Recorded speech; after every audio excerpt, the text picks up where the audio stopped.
Lalu tiba-tiba saja orang berkata, "Permisi." Siwo berbalik, "Ya, ada apa?"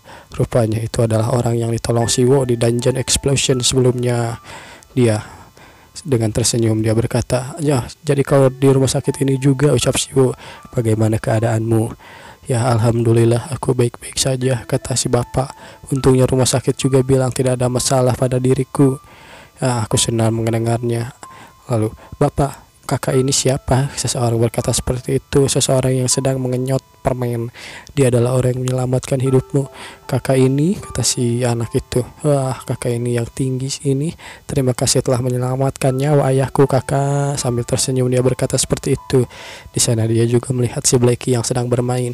"Wah, ada anak anjing, ayo kita main bersama." Akhirnya mereka berdua pun bermain kejar-kejaran bersama si Blackie dan si anak itu. "Ibu dari putriku meninggalkan kami setelah melahirkan putrinya sendiri," kata si bapak. "Jika aku mati sebelumnya, aku benar-benar tidak tahu apa yang akan terjadi. Sebenarnya aku tidak tahu bagaimana caraku untuk berterima kasih padamu, Tuhan," kata si bapak. "Terima kasih telah menyelamatkan putriku. Terima kasih, benar-benar terima kasih banyak." Di sana Siwo hanya menyesal dengan semua kejadian yang terjadi. Jika saja dulu dia bisa menyelamatkan ibunya juga, mungkin dia bisa melakukan hal yang sama bersama seperti si bapak ini. Sementara itu, akhirnya mereka berdua pergi. "Dadah anak anjing, kita ketemu lagi ya." "Wow," kata si Blackie.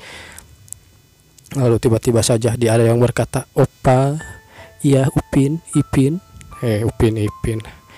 Opa ini artinya di Korea kakak laki-laki ya. Sementara di Malaysia opa itu nenek. Karena saya adalah fans Upin Ipin, terngiang-ngiang setiap ada yang berbicara opa, mengingatkan saya kepada si opa, si Upin Ipin.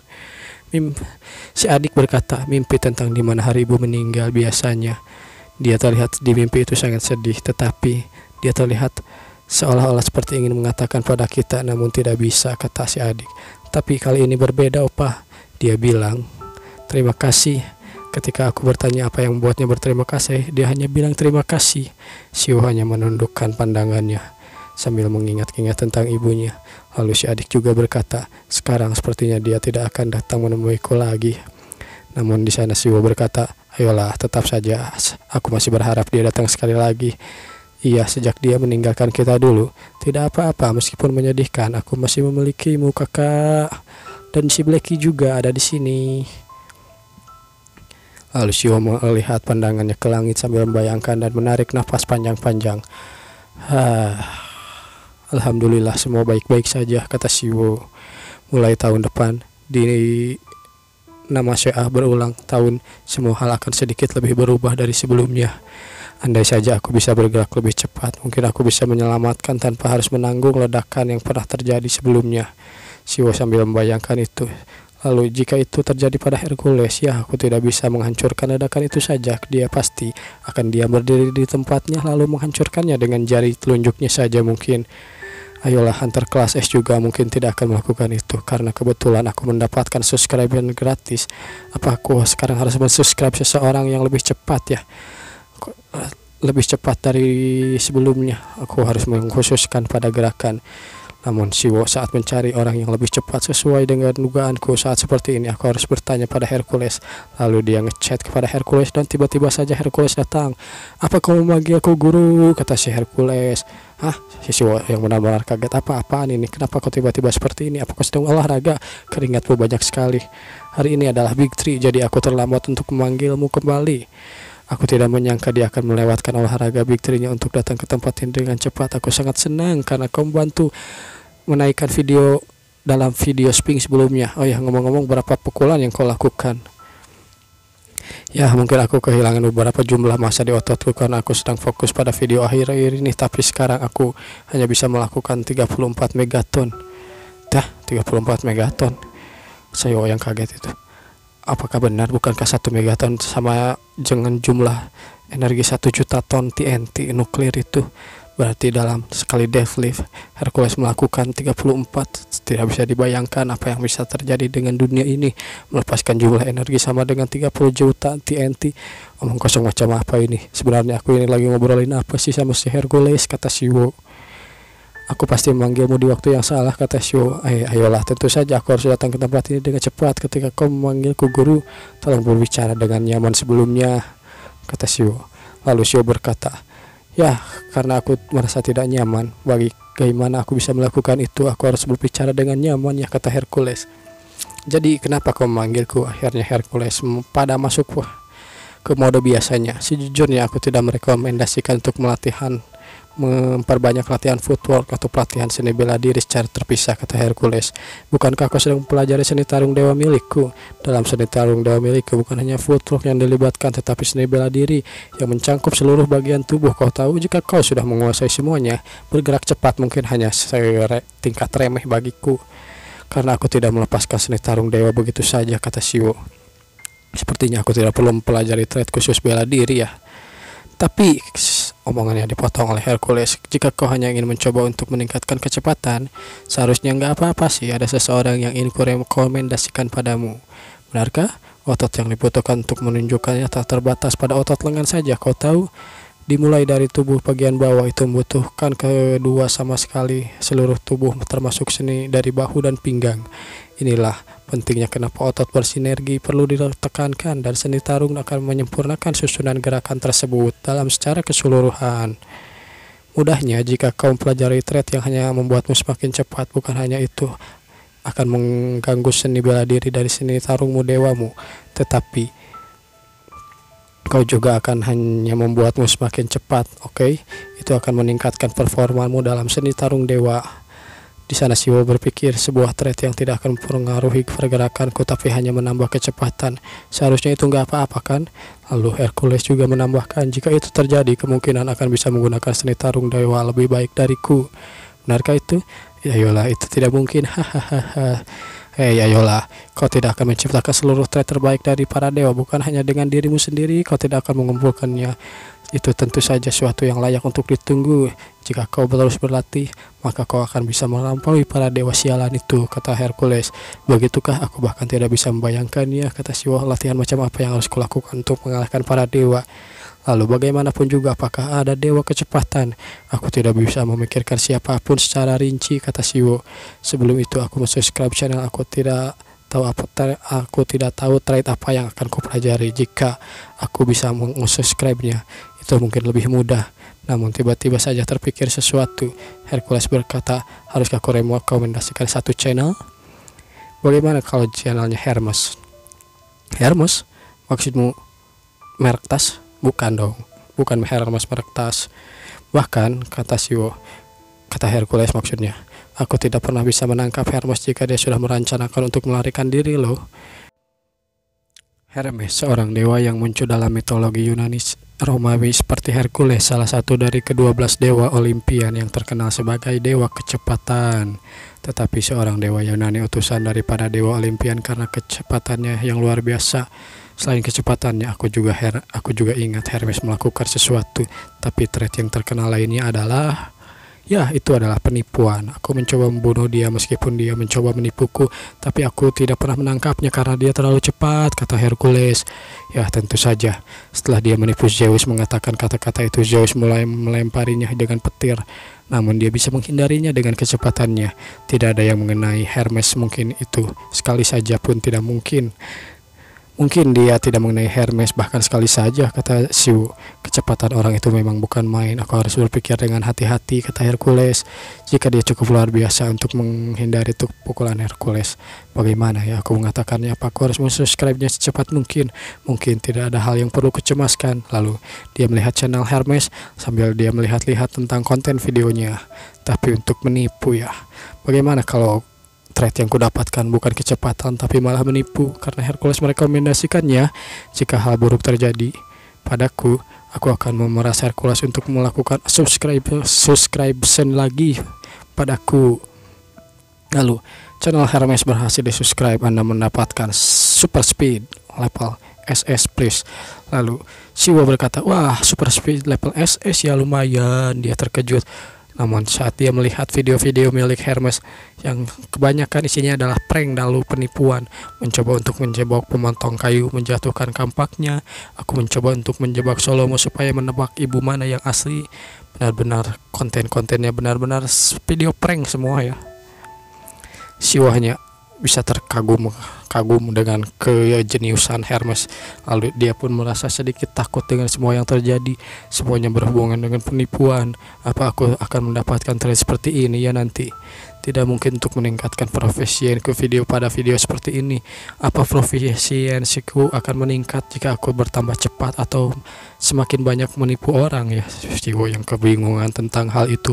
Sambil berpikir dalam rumah sakit, dia menegakkan bahunya dengan menggunakannya sendiri. Sementara itu kita diperlihatkan situasi di taman rumah sakit SH. Siwo yang akan mulai berlatih dengan kemampuan kecepatan barunya. Tubuhku rasanya sudah baik-baik saja sekarang. Lalu dia melakukan pemanasan ke kanan, ke kiri, ke bawah, ke atas. Mari kita lihat seberapa cepat aku bisa bergerak. Aku bisa menggunakan super strength milikku. Terlihat profisiensinya masih 0%. Meskipun profisiensiku masih 0, kata Siwo, seharusnya aku bisa menggunakannya, menghitung kecepatan maksimum dengan akurat.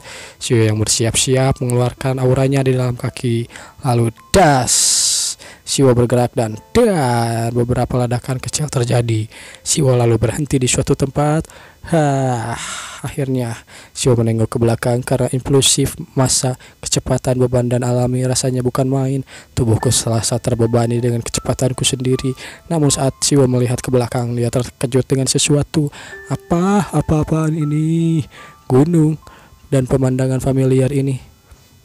Aku di Guaksan, apa-apaan ini? Aku pergi jauh ke Guaksan dari rumah sakit hanya dengan sekali lompatan. Benar-benar gila banget anjir. Lalu profisiensinya meningkat 0,1%. Kecepatan macam apa ini, kata Siwo? Apa yang terjadi jika profisiensi naik? Mungkin aku akan menjadi lebih cepat dari yang sekarang, atau mungkin aku dengan bebas mengendalikan kecepatan ini. Bagaimana jika kakiku terluka karena tidak mampu menangani kecepatan ini? Sepertinya aku hanya dapat memastikannya dengan cara meningkatkan profisiensiku. Tetap saja aku harus menahan diri untuk tidak memaksa kecepatan ini hingga batasnya, kata Siwo. Jika menabrak gedung atau sesuatu, mungkin orang-orang akan terluka. Gedung ya, sambil membayangkan dia menabrak gedung lalu gedung itu terbakar dan hancur. Dilihat dari seberapa mahal suatu gedung di Seoul, bagaimana cara aku membayar itu? Aku tidak akan melakukan itu. Sepertinya aku harus melatih super speedku dalam dungeon. Mari kita kembali ke rumah sakit sekarang. Akhirnya Siwo pun yang sudah kembali ke rumah sakit keesokan harinya. Kita skip saja langsung. Dia kembali ke dungeon bersama si adik ya. Dia akan menghadapi monster kelas B, Devil Doomhound. Dia monster Devil Doomhound, salah satu monster dari dunia dungeon yang menginvasi bumi di masa lalu. Lalu Devil itu mulai bergerak pada Siwo.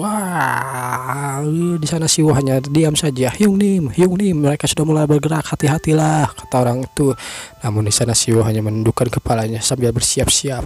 Lalu bahkan jika itu dia bukan lawan dari suara subsonik milik Devil Doomhound. Apa dia baik-baik saja? Namun tiba-tiba saja jab kiri dilaksanakan oleh Siwo. Cekekan, uppercut. Kanan juga dilakukan, dicabut tangan kanannya si Devil Doom itu.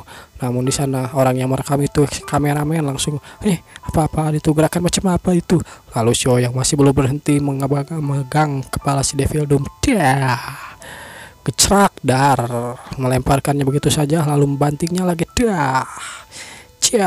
Kameramen hanya bergetar, ngeri apa-apaan. Kecepatan Hyung Nim ini benar-benar tidak masuk akal, melebihi suara subsonic Devil Doomhound.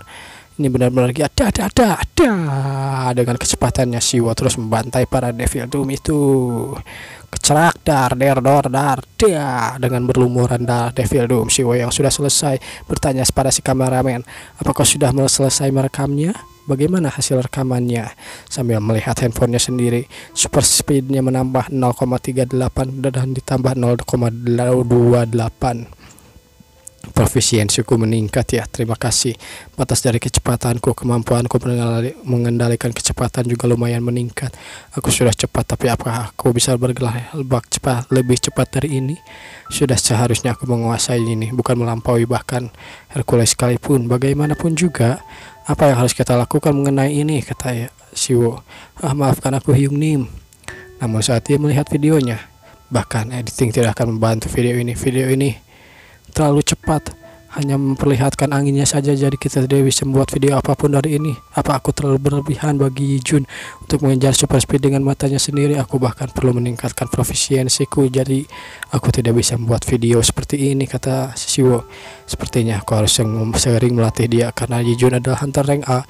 Aku seharusnya bisa membuat dia menangkap super speed dengan cukup baik, bukan? Lalu Siwo berpikir. Hercules bilang, ketika tubuhmu sedang sakit sebenarnya adalah pikiranmu yang menderita. Jika aku terus-menerus membuatnya bekerja, dan dia akan dapat belajar dengan sendirinya. Baiklah, dari mana ya aku harus mulai, kata Siwo. Namun akhirnya Siwo akan memulai melatih si Yijun. Dia mendapatkan nomor yang tidak dikenal menelpon. Siapa ini nomor tidak dikenal? Sesuai dugaanku. Namun di sana adalah Park Jae-gun, ketua dari konstruksi ESA. Aku mendapatkan informasi kontakmu dari Hanmina. Rupanya itu adalah si Mandor. Kita sebut saja dia Mandor. Mereka sudah mendapatkan seluruh material langka itu. Hebat sekali grup SH. Akhirnya aku bisa membangun rumah, kata Siwo. Ngomong-ngomong, apa aku memberikan nomorku padanya ya? Apa dia bertanya pada Cherin? Dari mana dia dapat nomorku? Sambil bertanya-tanya Siwo melakukan itu. Wah, benar-benar mengumpulkan semuanya, karena Direktur Hanmina secara khusus memintanya, kata si Mandor.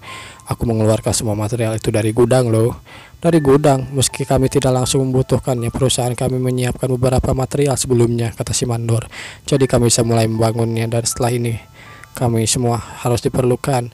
Aku tidak heran kau berhasil mengumpulkannya secepat ini. Dia adalah ketua grup konstruksi Park Jae-gun. Si Mandor, aku dengar kau ingin membangun sebuah rumahnya dengan material-material monster, kan? Iya kan?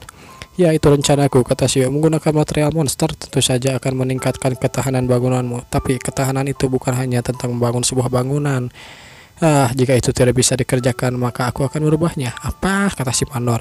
Perkataan yang tak masuk akal itu benar-benar tidak cocok dengan dirimu yang sebenarnya. Sangat sulit untuk mengumpulkan material ini, kau tahu, dan ini membuatku jengkel karena telah berhasil melakukannya. Aku dipenuhi kepercayaan diri bahwa tidak akan ada masalah apapun dengan permintaan konstruksi yang diberikan. Tetapi namun dari melihat cara yang dia melihat material-material ini, aku bisa bilang dia tidak memiliki pandangan atau pengalaman dalam pembangunan atau semacamnya, kata si Mandor. Dalam hal ini, Direktur Mina benar-benar luar biasa. Meskipun dia bersikeras untuk mempelajari pekerjaan di lokasi, dia bangga dengan wangi semen yang ada di tubuhnya. Aku benar-benar mengagumi Hanmina, dan dia membuktikan itu lewat dengan bekerja keras di lokasi waktu itu. Lagi pula, apa kau pernah mencoba membangun sesuatu, kata si Mandor. Tidak, ini pertama kalinya aku telah membuat perlengkapanku dengan sendirinya. Si Mandor terkejut. Arsitektur itu bukan sesuatu yang sederhana dibangun oleh memalu seperti peralatan atau selotip. Sebenarnya ini adalah seni yang menciptakan lingkungan hidup untuk dioptimalkan manusia, sesuatu teknik sisiologi yang bahkan ditambahkan pada kemanusiaan. Kau tahu, jika bocah ini muncul dengan mudahnya dan dia berkata akan membangun sesuatu dengan palu dan tangannya, maka aku akan mengata-ngatai ia dengan keras. Aku tidak peduli siapa dia, bahkan jika dia adalah orang yang direkomendasikan oleh direktur. Apakah dia yang namanya Meng Siwo? Aku bahkan tidak tahu bagaimana direktur mengenalnya. Namun dilihat dari cara bicara dia denganku, seharusnya dia dengan sukarela membantu orang ini membangun rumah.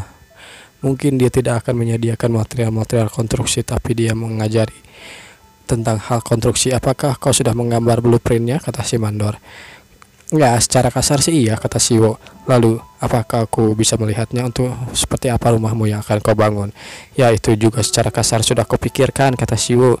Arsitektur bukanlah pekerjaan yang bisa dikerjakan secara kasar, kata si Mandor sambil dengan tegas dia menegaskan, untuk desain arsitektur kau harus menemukan tanah atau tempat seperti apa yang kau pilih untuk bangunanmu berdasarkan pengetahuan dan teknik sipil dan psikologi manusia, mempertimbangkan atmosfer di mana kau bisa merasakan keindahan dan kenyamanan berdasarkan tujuan dan fungsi dari suatu tempat. Lagi pula, tidak ada peduli seberapa indah untuk bangunan dilihat, itu tidak akan berguna jika penghuninya tidak merasa nyaman, bukan? Itulah filosofi dari pembangunan. Keduanya harus diperhitungkan dari bangunan nyata, lalu dengan menggunakan teknologi serta teknik pada imajinernya. Serangkaian proses seperti mengimajinasi pembangunan akan mengaitkan menerapkan ketidakmungkinan pada bangunan itu menjadi nyata. Inilah konstruksi.